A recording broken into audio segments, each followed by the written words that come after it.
નમસ્કાર મિત્રો, વિડીયોમાં તમારું સ્વાગત છે।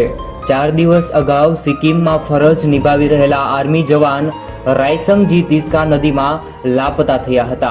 આ ઘટનાના 4 દિવસ બાદ તેમનો મૃતદેહ મળી આવ્યો છે। આ ઘટનાના સમાચાર સાંભળતા જ પરિવાર અને વતનમાં માતમ છવાઈ ગયો હતો। ગુજરાતના મહેસાણા રાયસંગજી ફરજ દરમિયાન આર્મીની ટ્રક જે છે, હાલમાં સવાર દરમિયાન અચાનક જ તેમનો ટ્રક તિસ્તા નદીની અંદર ખાબકી ગયો અને રાયસંગ લાપતા થયા બાદ પરંતુ આજે તેમનો મૃતદેહ મળી આવતા હાલ પરિવારમાં ચકચાર મચી ગયો છે। પરિવારમાં શોકની લાગણી છવાઈ રહી છે। વતનથી પરિવારજનો છેલ્લા 4 દિવસથી રાયસંગજી હેમખેમ મળી આવે તેવી આશા સેવી અને બેઠા હતા, પરંતુ ભગવાનને કંઈક બીજું જ મંજૂર હતું। ઘટનાના 4 દિવસ બાદ રાયસંગજીનો મૃતદેહ મળી આવ્યો।